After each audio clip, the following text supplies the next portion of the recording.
ನಮಸ್ಕಾರ ಸ್ನೇಹಿತರೆ, ಇವತ್ತು ನಾನು ದೊಡ್ಡಪುರ ಅನ್ನುವಂತಹ ಒಂದು ಗ್ರಾಮಕ್ಕೆ ಬಂದಿದ್ದೀನಿ. ಸ್ಕೂಟಿಲಿ ಬಂದೆ ಹಾಸನದಿಂದ.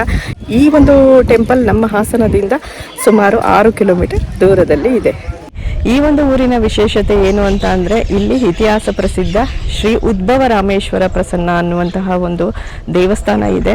ತುಂಬಾ ಅದ್ಭುತವಾದಂತಹ ದೇವಸ್ಥಾನ, ಅದ್ಭುತವಾದಂತಹ ಸಾನ್ನಿಧ್ಯ ಅಂತಲೇ ಹೇಳ್ಬೋದು. ಹಾಗೆ ತುಂಬಾ ನೀಟಾಗಿ ಪೂಜೆಯನ್ನು ನಡೆಸ್ಕೊಂಡು ಹೋಗುವಂತಹ ಒಂದು ಊರು ಅಂತಲೇ ಹೇಳ್ಬೋದು. ಈ ಒಂದು ದೇಗುಲವನ್ನು ನಾನು ನೋಡೋಣ, ನಿಮಗೂ ತೋರಿಸೋಣ ಅಂತ ಬಂದಿದ್ದೀನಿ. ಬನ್ನಿ ನೋಡೋಣ ಸ್ನೇಹಿತರೆ. ದೇಗುಲದ ಮುಂಭಾಗದಲ್ಲಿ ಈ ರೀತಿಯ ಒಂದು ಮಂಟಪ ಇದೆ. ಮಂಟಪದಲ್ಲಿ ಬಸವಣ್ಣನನ್ನು ನೋಡ್ಬೋದು. ಈ ರೀತಿ ಇದೆ ನೋಡಿ. ಇದರ ಎದುರಿಗೆ ಒಂದು ಬಲಿಪೀಠವನ್ನು ನೋಡಬಹುದು. ದೇವಸ್ಥಾನದ ಹೊರಭಾಗದ ದೃಶ್ಯವನ್ನು ಇವಾಗ ನಿಮಗೆಲ್ಲ ತೋರಿಸ್ತಾ ಇದ್ದೀವಿ. ಟೆಂಪಲ್ ಹೊರಭಾಗದಿಂದ ನೋಡ್ಲಿಕ್ಕೆ ಈ ರೀತಿ ಕಾಣುತ್ತೆ. ಗ್ರಾನೈಟ್ ಕಲ್ಲಿನಿಂದಲೇ ಕಟ್ಟಲಾದಂತಹ ಒಂದು ಅದ್ಭುತವಾದಂತಹ ದೇವಸ್ಥಾನ ಅಂತಾನೆ ಹೇಳ್ಬೋದು.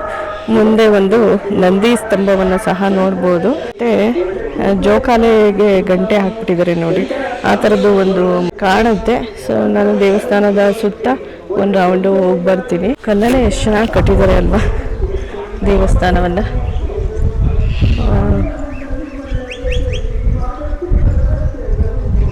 ನಾನು ಜಾಸ್ತಿ ನಿಮಗೆ ಹಳೆಯ ಕಾಲದ ಟೆಂಪಲನ್ನು ತೋರಿಸ್ತೀನಿ. ಇವಾಗ ಹೊಸ ಕಾಲದಲ್ಲಿ ಕಟ್ಟಿರ್ತಕ್ಕಂತಹ ಟೆಂಪಲನ್ನು ಸಹ ತೋರಿಸ್ತಾ ಇದ್ದೀನಿ.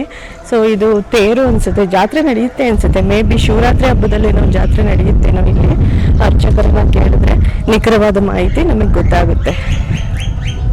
ಬನ್ನಿ ಹೋಗೋಣ, ಟೆಂಪಲ್ ಹೇಗಿದೆ ಒಳಗೆ ನೋಡ್ಕೊಂಡು ಬರೋಣ ಸ್ನೇಹಿತರೆ. ಪ್ರಥಮತಃ ಇದು ಪಕ್ಕದ ನಿಡೂಡಿ ಗ್ರಾಮದ ಉಳುಮೆ ಜಮೀನಿದು. ಮಾಮೂಲಿ ಉಳುಮೆ ಮಾಡ್ಕೊಂಡು ಹೋಗ್ತಾ ಇದ್ದಾರೆ. ಸ್ವಾಮಿ ಒಂದು ಮುಹೂರ್ತದಲ್ಲಿ ಭೂಮಿ ಲೆವೆಲ್ಲಿಗೆ ಬಂದಿದೆ. ಆವಾಗ ಇವರು ಉಳುಮೆ ಮಾಡ್ತಾ ಇದ್ದಂಥ ನೇಗಿಲು ಆ ಸ್ವಾಮಿಗೆ ತಾಕಿ ಸ್ವಾಮಿ ಆವಾಗ ಹಾಲು ಉದ್ಭವ ಆಗಿರೋದು, ಹಾಲು ಹರಿದು ಬಂದಿರೋದು. ಆಗ ಸ್ವಾಮಿ ಮೇಲ್ಗೆ ಕಾಣಿಸ್ಕೊಂಡು ಅವರೆಲ್ಲ ಮೋರ್ಚೆ ತಳೆದು ಹೋಗಿದ್ರಂತೆ. ಆಮೇಲೆ ಏನೋ ಮೊದಲನ ಪ್ರಥಮ ಚಿಕಿತ್ಸೆ ಮಾಡಿ ಅವ್ರನ್ನ ಕರ್ಕೊಂಡು ಹೋದ್ಮೇಲೆ ರಾತ್ರಿ ಆತನಿಗೆ ಈ ಜಮೀನು ನನಗೆ ನಾನಿಲ್ಲಿ ಉದ್ಭವಿಸ್ತಾ ಇದ್ದೀನಿ, ನನಗೆ ಈ ರೀತಿ ಒಂದು ಗುಡಿ ಮಾಡಿಕೊಡು ಅಂತೇಳಿ ಹೇಳಿದ್ರು. ಆವಾಗ ಅವನು ನಾಳೆ ಬೆಳಿಗ್ಗೆ ಬಂದು ನೋಡಿದರೆ ಆ ಸ್ವಾಮಿಯಲ್ಲಿ ಕಣ್ಣಿಗೆ ಕಾಣಿಸ್ತಾ ಇತ್ತು. ಒಂದು ತೆಂಗಿನಕಾಯಿ ಗಾತ್ರಕ್ಕೆ ಇದ್ದಿದ್ದು ಇವತ್ತು ಕೂಡ ಬೆಳೀತಾ ಇದೆ. ಸ್ವಾಮಿ ಒಂದು ತೆಂಗಿನಕಾಯಿ ಗಾತ್ರದಿಂದ ಈ ಲೆವೆಲ್ಲಿಗೆ ಬಂದಿದೆ. ಭೂಮಿಯಿಂದ 3.5 ಅಡಿ ಹೈಟ್ ಆಗಿದೆ, 6.5 ಅಡಿ ಸುತ್ತಳತೆ ಇದೆ. ಸ್ವಾಮಿ ಸ್ವಯಂಭವ ಮೂರ್ತಿ. ಯಾವುದು ಇದನ್ನು ಕೆತ್ತನೆ ಮಾಡಿ ಏನು ಅದಕ್ಕೆ ಯಾವ ಥರದ ಒಂದು ಮುಟ್ಟಿ ಇದು ಮಾಡಿರೋಂಥದ್ದಲ್ಲ. ಹಾಗಾಗಿ ಆಮೇಲೆ 1250 ವರ್ಷಗಳ ಹಿಂದಿನ ಇತಿಹಾಸ ಇದಕ್ಕೆ. ಇವಾಗ 800 ವರ್ಷದಲ್ಲಿ ದೊಡ್ಡಪುರ ಗ್ರಾಮ ಆಗಿರೋದು. 400 ವರ್ಷ ಆ ಮಣ್ಣಿನ ಗುಡಿನಲ್ಲೇ ಇದ್ದಿದ್ದಂತೆ ಸ್ವಾಮಿ. ಆಮೇಲೆ ಕೊನೆಗೆ 800 ವರ್ಷದಲ್ಲಿ ಹೊಯ್ಸಳರ ಕಾಲದಲ್ಲಿ ದೇವಸ್ಥಾನ, ಕಲ್ಲಿಂದ ದೇವಸ್ಥಾನ ಮಾಡಿರೋದು. ಆ ನಂತರ ಯಾರೋ ಬಂದು ಒಬ್ಬರು ನಾಯಕರ ಪೈಕಿಯವರು ದೇವಸ್ಥಾನ ಪೂಜೆ ಮಾಡ್ಕೊಂಡು ಹೋಗ್ತಾ ಇದ್ರು. 800 ವರ್ಷದಿಂದ ಈಚೆಗೆ ದೊಡ್ಡಪುರ ಗ್ರಾಮ ಆಗಿರೋದು. ಸ್ವಾಮಿ ಇವತ್ತಿಗೂ ಕೂಡ ಇತಿಹಾಸ ಬೆಳೀತಾ ಇದೆ. ಬಂದಂಥ ಭಕ್ತಾದಿಗಳಿಗೆ ತಮ್ಮ ಇಷ್ಟಾರ್ಥ ಏನಿರುತ್ತೋ ಅದನ್ನು ಕರುಣಿಸ್ತಾನೆ. ಸ್ವಯಂಭವ ಮೂರ್ತಿಯಾಗಿದೆ. ಎಲ್ರಿಗೂ ಕೂಡ ಲೋಕ ಕಲ್ಯಾಣಾರ್ಥವಾಗಿ ಆ ರಾಮೇಶ್ವರ ಆಯುರಾರೋಗ್ಯ ಕೊಡ್ತಾ ಇದ್ದಾನೆ. ಇವತ್ತಿಗೂ ಆ ನೇಗಿಲು ಕುಳಿದ ಏಟು ಕಣ್ಣಿಗೆ ಕಾಣಿಸುತ್ತೆ. ತೋರಿಸ್ತೀನಿ ಅದನ್ನು. ಸರ್, ತಮ್ಮ ಹೆಸರು? ಸೋಮಶೇಖರಯ್ಯ ಅಂತೇಳಿ. ದೇವಸ್ಥಾನದ ಟೈಮಿಂಗ್ಸ್ ಬಗ್ಗೆ ಹೇಳ್ಬೋದಾ? ಟೈಮಿಂಗ್ಸು ಬೆಳಿಗ್ಗೆ 7 ಗಂಟೆಯಿಂದ ಮಧ್ಯಾಹ್ನ 12:30 ತನಕ ದೇವಸ್ಥಾನ ಪೂಜೆ ನಡೀತಾ ಇರುತ್ತೆ. ಬೆಳಿಗ್ಗೆ ಸಂಜೆ 2 ಟೈಮು ನಡೆಯುತ್ತೆ ಪೂಜೆ. ಬೆಳಿಗ್ಗೆ 7 ಗಂಟೆಯಿಂದ 12:30 ತನಕ ಪೂಜೆ ಆಗುತ್ತೆ. ಸಂಜೆ 7 ಗಂಟೆಯಿಂದ 8:30 ತನಕ ಸಾಯಂಕಾಲ ಪೂಜೆ ಆಗುತ್ತೆ. ಜಾತ್ರೆ ಎಲ್ಲ ಯಾವಾಗ? ಜಾತ್ರೆ ಆಗುತ್ತೆ. ಯುಗಾದಿ ಪಾಡ್ಯದ ದಿವಸ ತೇರಿಗೆ ಕಳಸೋವರಣ ಆಗುತ್ತೆ. ಮಾರನೇ ದಿವಸ ಬಿದಿಗೆ ದಿವಸ ರಥೋತ್ಸವ ಆಗುತ್ತೆ. ಮಾರನೇ ದಿವಸ ತದಿಗೆನಲ್ಲಿ ಯುಗಾದಿ ತದಿಗೆ ದಿವಸ ವೀರಭದ್ರೇಶ್ವರ ಸ್ವಾಮಿ ಕೆಂಡಾಗುತ್ತೆ. 4 ದಿವಸ ರಥೋತ್ಸವ ಜಾತ್ರೆ ಎಲ್ಲ ನಡೆಯುತ್ತೆ. ಶಿವರಾತ್ರಿಯಲ್ಲಿ ತುಂಬ ಜನ ಸೇರುತ್ತೆ. ಜಾಗರಣೆ ಇಡೀ ರಾತ್ರಿ ಎಲ್ಲ ಇರುತ್ತೆ. 4 ಜಾವದ ಪೂಜೆನೂ ಇರುತ್ತೆ. ತುಂಬ ಜನಸಂಖ್ಯೆ ಇದ್ದು ಜನಗಳು ಭಕ್ತಾದಿಗಳು ಬಂದು ಹೋಗ್ತಾ ಇರ್ತಾರೆ. ಪೂಜೆ ನಡೀತಾ ಇರುತ್ತೆ. ಶ್ರಾವಣ ಮಾಸದಲ್ಲಿ ಪ್ರತಿ ಅಮಾವಾಸ್ಯೆನಲ್ಲೂ ಕೂಡ ಈ ಬಂದಂಥ ಭಕ್ತಾದಿಗಳಿಗೆ ರುದ್ರಾಭಿಷೇಕ ಮಾಡಿ ಬಂದಂಥ ಭಕ್ತಾದಿಗಳಿಗೆ ಅನ್ನಸಂತರ್ಪಣೆಯನ್ನು ಕೂಡ ಏರ್ಪಡಿಸಿದ್ದೀವಿ. ನಡೀತಾ ಇದೆ. ಅದು ಸೇವಾದಾರರು ನಡೆಸ್ತಾ ಇದ್ದಾರೆ. ತೋರಿಸ್ಬೋದಾ? ಆಮೇಲೆ ನಾವು ತೋರಿಸ್ತೀವಿ. ಆಮೇಲೆ 14 ಹಳೆ ದೇವಸ್ಥಾನ ಇದ್ದಿದ್ದು 800 ಹೆಚ್ಚು ಕಡಿಮೆ 700-750 ವರ್ಷ ಇದ್ದದ್ದು ದೇವಸ್ಥಾನ ಶಿಥಿಲವಾಗಿತ್ತು. ಹೊಸದಾಗಿ 2014ನೇ ಇಸ್ವಿನಲ್ಲಿ ದೇವಸ್ಥಾನನ ಡೆಮಾಲಿಷ್ ಮಾಡಿ ತಹಶೀಲ್ದಾರರು ಮುಜರಾಯಿ ಪರ್ಮಿಷನ್ ತಗೊಂಡು ದೇವಸ್ಥಾನ ಹೊಸದಾಗಿ ಮಾಡಿದ್ವಿ. 2014ರಿಂದ 23ವರೆಗೂ 9 ವರ್ಷ ಸಾರೋದ್ಧಾರವಾಗಿ ಭಕ್ತಾದಿಗಳ ಸೇವಾರ್ಥದಿಂದ ದೇವಸ್ಥಾನ ಆಗಿದೆ. ಧನ್ಯವಾದಗಳು ಸರ್. ಆಗಲಿ, ಒಳ್ಳೆಯದಾಗಲಿ. ಸಮಸ್ತ ಲೋಕೋ ಸನ್ಮಂಗಳಾನಿ ಭವಂತು, ಸರ್ವೇ ಜನ ಸುಖಿನೋ ಭವಂತು. ಆ ಭಗವಂತ ರಾಮೇಶ್ವರನ ಕೃಪಾ ಕಟಾಕ್ಷ ಸದಾ ಸಿದ್ಧಿರಸ್ತು, ಎಲ್ರಿಗೂ ಒಳ್ಳೆಯದಾಗಲಿ. ಓಕೆ ಸರ್, ಸ್ವಲ್ಪ ಗುರುತನ್ನು ತೋರಿಸ್ಬಿಡಿ ಸರ್.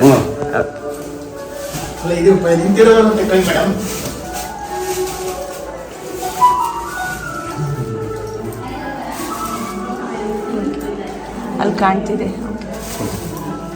ಅಲ್ಲಿ ದಂಡ ತಗೊಳ್ಳಿ.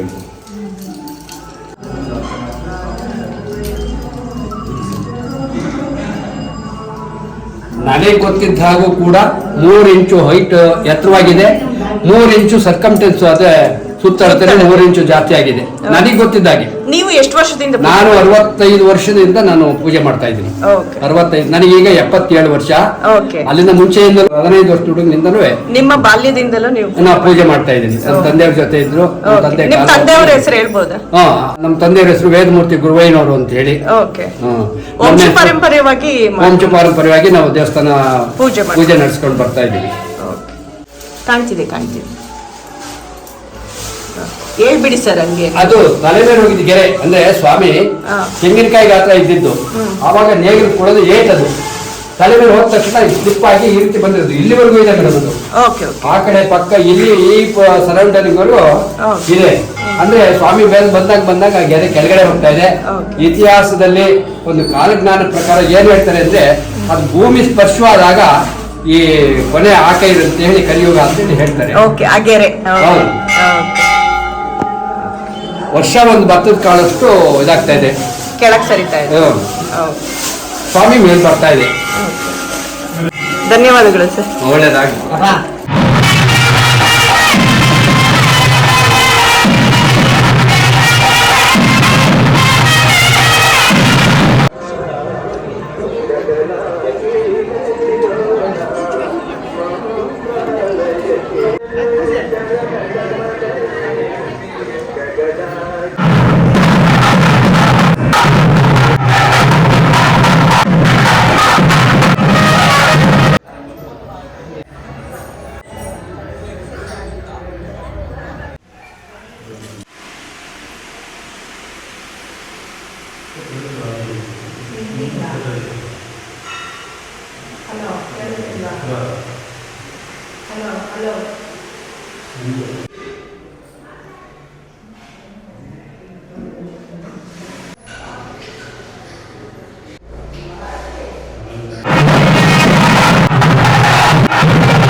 ಸ್ನೇಹಿತರೆ, ತುಂಬಾ ಚೆನ್ನಾಗಿ ವಾದ್ಯವನ್ನ ನುಡಿಸಿದ್ರು. ಸೊ ಅವ್ರ ಬಗ್ಗೆ ಸ್ವಲ್ಪ ವಿಚಾರವನ್ನ ತಿಳ್ಕೊಳ್ಳೋಣ. ಸರ್, ತಮ್ಮ ಹೆಸರು?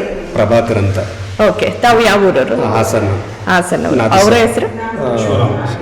ಓಕೆ. ನೀವು ವಿಶೇಷ ದಿನಗಳಿದ್ದಾಗ ಅಷ್ಟೇ ಬರೋದಾ ಅಥವಾ ಪ್ರತಿದಿನ ಬರ್ತೀವಿ? ಇಲ್ಲ, ವಿಶೇಷ ಇದ್ದಾಗ ಕರೆಸ್ತಾರೆ. ಈಗ ಪೂಜೆ ಇದ್ದಾಗ, ಈಗ ಪೌರ್ಣಮಿ ಅಮಾವಾಸ್ಯೆಯಲ್ಲಿ ವಿಶೇಷ ಅಭಿಷೇಕ ಮಹಾಮಂಗಳಾರತಿ ಎಲ್ಲ ಇರುತ್ತೆ, ಅವಾಗ ಕರ್ಸ್ಕೊಂತಾರೆ. ಓಕೆ. ನೀವು ಸ್ವಂತ ಹಾಸನಲ್ಲೇ? ಹಾಸನ ಇರುತ್ತೆ. ನಿಮ್ ಕಾಂಟ್ಯಾಕ್ಟ್ ನಂಬರ್ ಕೊಡ್ಬೋದಾ?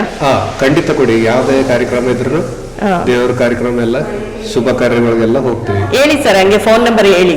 9945911264. ಮಂಗಳವಾದ್ಯ ನಾದಸ್ವರ ಪ್ರಭಾಕರ್ ಅಂತ. ಓಕೆ ಸರ್, ತುಂಬಾ ಚೆನ್ನಾಗಿ ನುಡಿಸಿದ್ರಿ. ಎಷ್ಟು ವರ್ಷದಿಂದ ಮಾಡ್ತಾ ಇದ್ದೀರಾ? ಈಗಾಗಲೇ ತುಂಬಾ 30 ವರ್ಷದಿಂದ. 30 ವರ್ಷದಿಂದ. ಭಾಳ ಅದ್ಭುತವಾಗಿ ನೋಡ್ಸಿದ್ರಿ, ನನಗೆ ತುಂಬಾ ಇಷ್ಟ ಆಯ್ತು. Okay madam, thank you sir. ಯಾರು ಅವಶ್ಯಕತೆ ಇರೋರು ಕಾಲ್ ಖಂಡಿತ ಮಾಡಿಬಿಟ್ಟು ತಿಳಿಸಿ ಸ್ನೇಹಿತರೆ. ಮಂಗಳವಾದ್ಯ ಶುಭ ಕಾರ್ಯಗಳಿಗೆಲ್ಲ ಖಂಡಿತ ನುಡಿಸ್ಕೊಡ್ತೀವಿ. ಓಕೆ, ತಿಳಿಸಿ. ಓಕೆ. ಬರೀ ಈ ತರ ಟೆಂಪಲ್ಸ್ ಪ್ರೋಗ್ರಾಮ್ಸ್ಗೆ ಅಷ್ಟೇ ಹೋಗ್ತೀರಾ? ಪ್ರವೇಶ, ಮದುವೆ ಕಾರ್ಯಕ್ರಮ, ದೇವರ ಉತ್ಸವಗಳು, ಪ್ರತಿಷ್ಠಾಪನೆ, ಕುಂಭಾಭಿಷೇಕ, ಓಕೆ, ಇಂಥ ರಥೋತ್ಸವಗಳು ಇರುತ್ತಲ್ಲ ಅಂತ ವಿಶೇಷವಾಗಿ ಇದಕ್ಕೆಲ್ಲ ಹೋಗ್ತೀವಿ ಮಂಗಳವಾರಕ್ಕೆ. Okay sir. ಇಲ್ಲಿ ಹಿಂಭಾಗದಲ್ಲೆಲ್ಲ ಈ ರೀತಿ ಕಾಂಕ್ರೀಟ್ ಬೆಡ್ಡಿಂಗ್ ಅನ್ನ ಹಾಕಿಸ್ಬಿಟ್ಟು ನೀಟಾಗಿ ಇಟ್ಟಿದ್ದಾರೆ. ಈ ಕಡೆ ಎಲ್ಲ ಚೌಟ್ರಿನೂ ಇದೆ ಅನ್ಸುತ್ತೆ ನೋಡಿ. ಹಿಂಭಾಗದಲ್ಲಿ ಕಾಣ್ತಿದೆಯಲ್ಲ, ಅದು ಮೇ ಬಿ ಚೌಟ್ರಿ ಇರಬೇಕು. ಈ ಮದುವೆ ಫಂಕ್ಷನ್ಗಳು ಎಲ್ಲ ಸಂಬಂಧಪಟ್ಟಿದ್ದೆಲ್ಲ ನಡಿಬೋದು ಅಲ್ಲಿ ಅಂತ ಅನ್ಕೊಂತೀನಿ.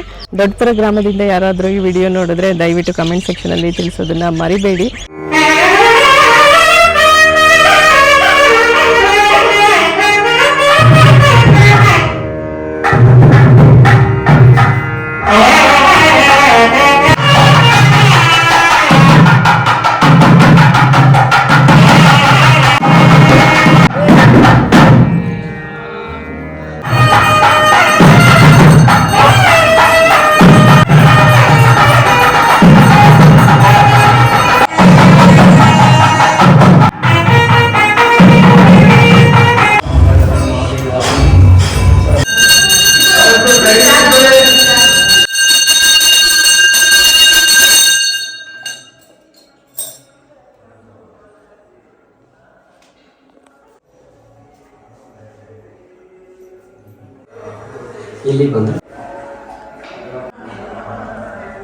ದೇವಸ್ಥಾನ ತುಂಬಾನೇ ಚೆನ್ನಾಗಿದೆ. ಪೂಜೆ ಎಲ್ಲ ತುಂಬಾನೇ ಅದ್ಭುತವಾಗಿತ್ತು. ಅಮಾವಾಸ್ಯೆಯ ದಿನದ ವಿಶೇಷ ಪೂಜೆಯನ್ನು ನೋಡಿದೆ. ಅಭಿಷೇಕ ಪೂಜೆ ಎಲ್ಲ ಇತ್ತು.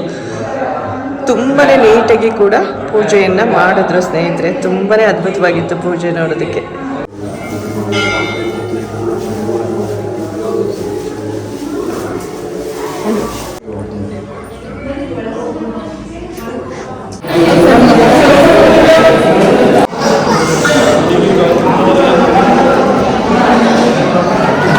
ಫೈನಲಿ ವಿಡಿಯೋ ಶೂಟಿಂಗ್ ಎಲ್ಲ ಮುಗೀತು. ದರ್ಶನ ತುಂಬಾನೇ ಚೆನ್ನಾಗಾಯಿತು. ಮಾಹಿತಿ ಕೂಡ ನೀಟಾಗಿ ತಿಳಿಸ್ಕೊಟ್ರು ಅರ್ಚಕರು. ಹಾಗೆ ಪ್ರಸಾದವನ್ನು ಸಹ ಸ್ವೀಕರಿಸ್ಬಿಟ್ಟು ಬಂದೆ. ಸಾಕಷ್ಟು ಜನ ನೆರೆದಿದ್ರು. ಹಾಸನಿಂದ ತುಂಬ ಜನ ಭಕ್ತರು ಬಂದಿದ್ದಾರೆ. ಸೊ ನಾನು ಫಸ್ಟ್ ಟೈಮು ಈ ದೊಡ್ಡಪುರ ಟೆಂಪಲನ್ನು ನೋಡಿದ್ದು. ತುಂಬಾ ಖುಷಿ ಆಯಿತು. ಸೊ ನೀವೆಲ್ಲ ಯಾರೆಲ್ಲ ಈ ಟೆಂಪಲನ್ನು ಆಲ್ರೆಡಿ ನೋಡಿದ್ದೀರಾ ತಿಳಿಸಿ. ಯಾರು ನೋಡಿಲ್ಲ ಒಂದ್ಸಲ ಬಂದು ನೋಡಿ. ತುಂಬಾನೇ ಅದ್ಭುತವಾಗಿದೆ ಶಿವಲಿಂಗ. ಸಾಕಷ್ಟು ಒಂದು ಪಾಸಿಟಿವ್ ವೈಬ್ ಇರತಕ್ಕಂತಹ ದೇಗುಲ ಅಂತಾನೆ ಹೇಳ್ಬೋದು. ಈ ವಿಡಿಯೋ ನಿಮ್ಗೆ ಇಷ್ಟ ಆದ್ರೆ ಒಂದು ಲೈಕ್ ಮಾಡಿ, ಶೇರ್ ಮಾಡಿ, ಕಮೆಂಟ್ ನಲ್ಲಿ ನಿಮ್ಮ ಅಭಿಪ್ರಾಯಗಳನ್ನ ತಿಳಿಸಬಹುದು. ಮತ್ತೊಂದು ವಿಡಿಯೋದಲ್ಲಿ ಸಿಗ್ತೀನಿ. ಧನ್ಯವಾದಗಳೊಂದಿಗೆ ತ್ರಿವೇಣಿ.